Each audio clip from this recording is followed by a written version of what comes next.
I damn well better be happy. I am. I'm happy. Where's Nancy Walton? There you are. Okay.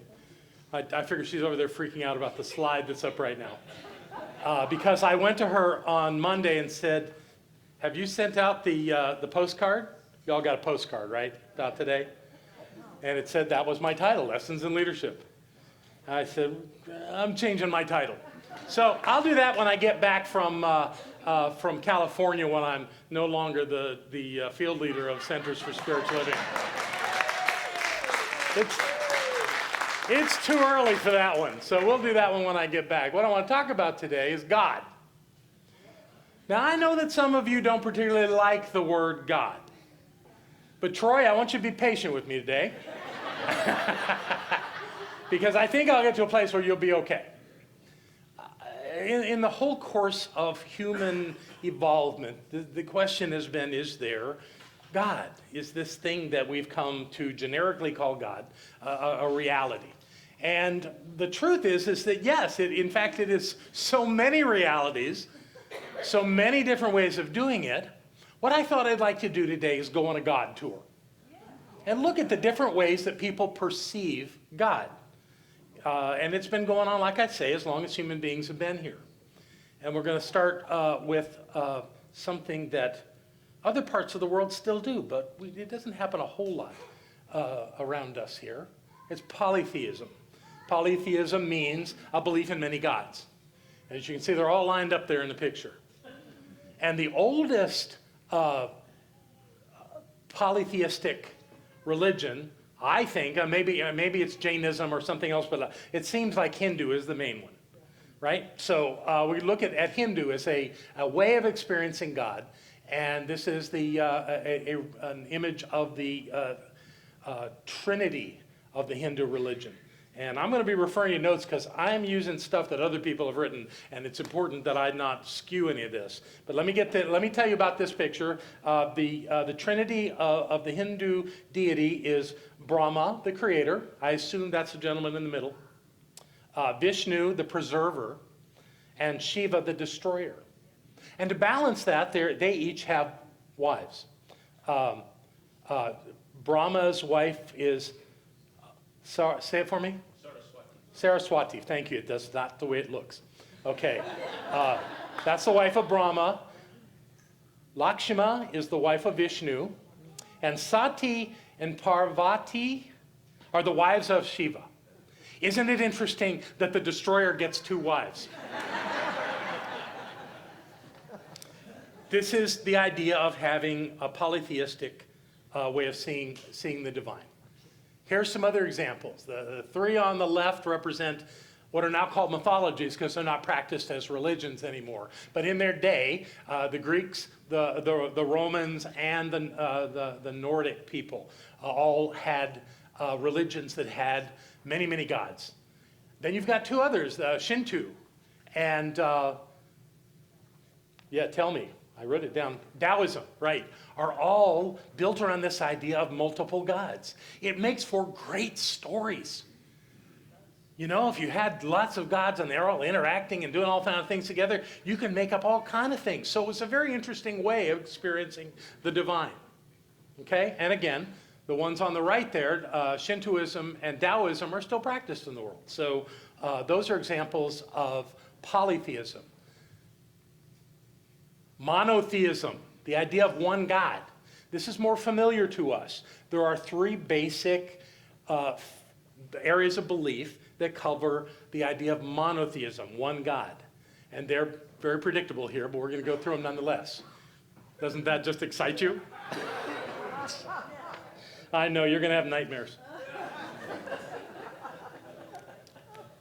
So what I did was I went on Google, and the first explanation of these three monotheistic religions I wrote down, and I want to share them with you. I find them fascinating.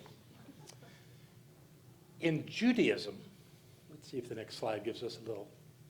No, I'm not going to go there yet. In Judaism, God is understood to be the absolute one, indivisible, incomparable being who is the ultimate cause of all existence. That sounds very, very broad, very all-inclusive. But then this definition writes this: Judaism holds that Yahweh, God, is the God of Abraham, Isaac, and Jacob, and the national God of the Israelites. A national God. What a concept. And they say that because they were delivered, the Israelites were delivered from slavery in Egypt, and because they have the law of Moses, that God prefers them over all other people. That's what they got. Okay. And here's the point of all this is, you can believe whatever you want. You can see God any way that you want. I mean, human beings on planet Earth can. And this is one way. All right. There are no Islamic pictures of God. They just won't do that. And I think there's something to that. They probably, not wanting to create an image that you would hold at that level of your senses, they only have a symbol. That's their symbol for God. Here's what was written in Google about Islam. In Islamic theology, God is the all-powerful and all-knowing creator, sustainer, ordainer, and judge of everything in existence. Judge. Not my favorite idea of God. Obviously, it works for some people to have someone who is judging them, but I prefer not to have that. So this idea doesn't really get strong in me. Islam emphasizes that God is strictly singular, inherently one, merciful, and omnipotent. Now, I love that. To use the omni words, omnipotence, omniscience, and omnipresence are fascinating ideas. But how can you have a God outside of yourself that is omnipresent? It's like they use the word and then it doesn't really apply. How can they say that God is omnipotent, yet you have the power to live your life, right? But that's outside of God. So this creates that challenge for me in that. But for some people, it obviously works very well. You can choose that if you want. Let's move on to our third monotheistic. It's a handsome gentleman, don't you think? What do you think that a Jew 2,000 years ago living in Jerusalem would look that Aryan? But that's the picture that we seem to have grown to here. Let me tell you what Google says about Christianity. In Christianity, God is the eternal being who created and preserves all things. Christians believe God to be both transcendent and immanent, meaning involved in the world. Christian teachings include God's involvement in the world and his, so God's a guy, love for humanity, but exclude the belief that God is of the same substance as the created. So we got these different looks at what God is. Well, there's one other category here before we get into the juicy stuff that I really want you to know about. But we're going to cover, because we're fair here, we're letting everybody in. We have non-theistic religions. I know that's an oxymoron, but it exists. And as you can see on the left, anybody want to tell me what that is? Buddhism, exactly. The Buddhists could care less about a deity, just not their thing. In fact, my first teacher had studied Zen Buddhism. And it just wasn't, if someone would say to him, what do you think about God? He said, I have no idea. Just not part of the deal. Fascinating. And not to challenge that. I mean, that's really an acceptable way to live your life. Don't worry about the deity. Live your life. So, okay, a lot of people do that. Do you know what that symbol in the middle is? Nobody? It's Scientology. Also, a religion without a deity. Couldn't care less about that. You know, the Buddhists are trying to transcend into a state of enlightenment. They call it nirvana. Scientologists are trying to get clear. Same kind of thing. Interesting, my first teacher was a student of Zen Buddhism and Scientology. They were compatible. They were not that different in that regard. And then, of course, do you know what that last symbol is? Atheism. They actually have a logo. And they wanted God to know they don't believe in God. That's really important to them. That sounds like a joke, but actually there have been atheists that have said that. So, that being so, these are the non-theistic. Now I want to get into the fun stuff. Anybody know what that's called? the eye of God, yes, and that was taken from the Hubble telescope. It's a nebula, and sure looks like an eye, doesn't it? Yes. So what religion would get into that? It's called pantheism. Pantheism believes that God and the universe are the same thing. There's no separation. Everything that is in the universe is God. That's what God is. So having an eye in space, that kind of fits, right? Of course, you don't want to get him on a bad day.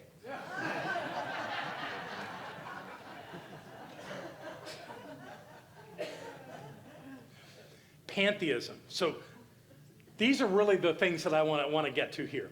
We have theism, which is the poly and mono, and those are the guys that are anti or don't have anything. Their model looks like this. There's God, and then there's the universe, right? Everybody sort of sees that way if you're in any of the theistic ways of looking at the world. Pantheism says that God and the universe are the same thing, okay? We are not, it's with the science of mind, pantheists. That's not how we see it. We are panentheists. And as panentheists, we have a different model. That's our model. That there is God, whatever God is, wherever God is whole, is everything, and the universe dwells within that wholeness, meaning that God is bigger than the universe. Now, this all still is playing the idea of physicality. And what we also know is that we can't see God. We can see the results of God. We can see the presence of God as things. But this idea of what God is requires some imagination.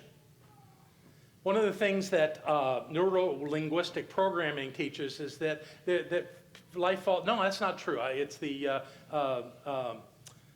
personality profiling. No, that's too heavy. Myers-Briggs. Myers-Briggs has one area of how it does people that says that we are either intuitive, we tend to be more intuitive, or we tend to be more sensate. Sensate meaning we relate to the physical world. About 80% of people on the planet are sensates. They have to have something physical to relate to. That's one reason that the theistic doctrine sort of fits with a lot of people, because they talk about the physicality of God. They turn God into a man. They say man was of God, was God, and that the things that he did were all physical in the healings, even in the birth of Jesus, in the death of Jesus. You've got all this physical story to go with it. And that works for most people. Most of the people that would be interested here, that would be interested in panentheism, can think abstractly, can have an idea without actually being able to put some physicality to it. That's why this works for most of us. Now, I have met one or two sensates in science of mind, but there's not many. Most of us are intuitives. So we work with that idea of something that is abstract or something that is non-physical, that makes the world work for us. And that's one reason that we can have this idea of a universe and a deity that is bigger than that. But it's not just bigger than that. There are other elements that go with this that are, again, not all that physical. This is a quote from Wallace Wattles in The Science of Getting Rich. You've heard Barbara say this 1,000 times. There is a thinking stuff from which all things are made, and which, in its original state, permeates, penetrates, and fills the inner spaces of the universe. There's something there everywhere, all the time. That requires some imagination to get. Then there's our founder, Ernest Holmes, that says the highest God and the innermost God is one God. No difference. So that creator of all is right where we are, because it's inside of us. Because it has to be. If God is truly omnipresent, then it must be what we are, because we can't be outside of it. Now, theism says it's outside, and that we have to have a relationship with this divine nature. And we say in Science of Mind that we are that divine nature. And our task is to recognize it within ourselves, and ultimately within everybody else, honoring the presence as we do on Christmas Eve, saying that Christ in me honors the Christ in you. That's what that means. So we play this understanding that there's no difference. There's no two gods. There's no levels of gods. There's no plurality of God. It's all the same. It's all the same. So we have our physical nature, right? We have bodies. Anybody here without a body? I see 3 shadows going up over there. No. We all have a body. My first teacher, remember the Buddhist and Scientologist, yeah. He gave it a name. He said, that's your human. And that really helped me separate from my divine nature. I have a human. It has 2 legs, 2 arms, 2 eyes, 2 ears, a nose, a mouth, and a lot of other stuff. It's my human. And it's my job to take care of my human. I have that responsibility. It's one of my responsibilities to be alive. If I like being in the physical form of life, it's a really good idea to take care of your human. You are not your human. That's not who you are. And we identify sometimes, like when we hurt ourselves, we say that. We go, I'm hurt. You're not hurt. Your body's hurt. Or I say, the doctor told me that I'm sick. We don't need to give that a name. We're not sick. Our body's sick. Now, our body is likely sick because of the consciousness that we're providing to that body. Bodies are good things. Love your body. Take care of your body. But don't think you are your body. And by being the supreme spiritual being that you are, you'll learn how to take care of your body better than you would if you think it's you. Separating in that understanding really helps this thing called life work better. Because you, as a spiritual being, can do some things your body can't. For example, you were never born. You can't die. That's what your body's going to do or did. That's a difference. And understanding that difference can only make your life work better. Listen to this one. I know this is wordy, but this is one of the most powerful things I've learned in New Thought. This is Judge Thomas Troward, one of Holmes's teachers. This is what he says. Because the originating life principle, he means God, is infinite, it is a single unit. And consequently, wherever it is at all, the whole of it must be present. But because it is infinite or limitless, it is everywhere, and therefore it follows that the whole of spirit must be present at every point in space at the same moment, meaning you are all of God. All of God. The creation of the universe is in you in its totality. No more complaining. You are not subject to anything except your understanding of yourself. And if we're going to be on this journey of awakening, and if we're going to accept this, what Judge Troward says, that God in its absolute entirety dwells inside of each one of us, then we have to play a higher game. We got to quit worrying. We got to quit complaining. We got to quit judging, because there's no room for that in the essence of the divine. It's superfluous. It doesn't help anything. Now, I'll tell you right up front, I have not mastered this. But it is my quest. It is my quest. And I seem to learn it best when I screw up and start judging or complaining or finding fault. And then I remember, yeah, that's not going to work. So how big is your God? How big is your God? Is it that big? Is it so big that the entire creation of the universe dwells within you? Everything that has ever been created, the cosmos, that essence dwells wholly, completely, absolutely as you. Now, it's not a point in space. It's just saying that's everywhere. You can't escape it. You can deny it, but you can't be in a state where you're not that, because that's who we are. We are the presence of the divine. And of all those ways of seeing God, I personally like this one best. It's demanding. It expects a lot of me. It wants me to remember some things that sometimes I want to forget. But all in all, it serves me to have this as the basis of my spiritual quest. I invite you to do the same.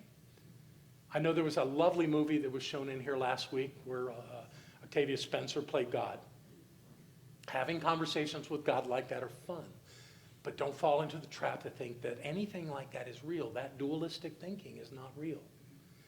The fact is that all those things that she was saying as she's playing this role of being God is inside of you. You already have it.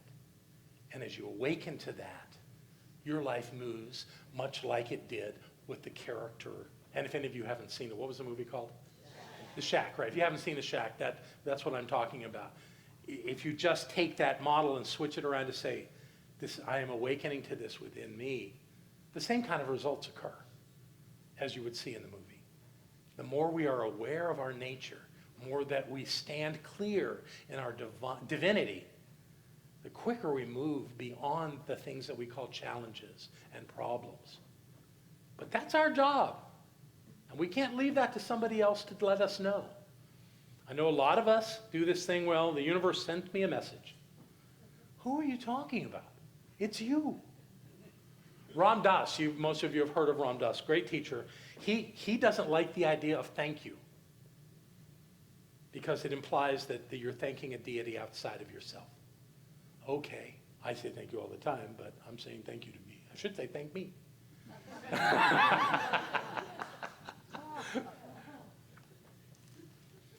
So that's what I wanted you to know today. It just hit me last week, and I had to say these things to you about this idea that you get to choose how big your God is. Everybody on the planet gets to choose. But you're in a particularly interesting situation where you come to a place where we want your God to be so big.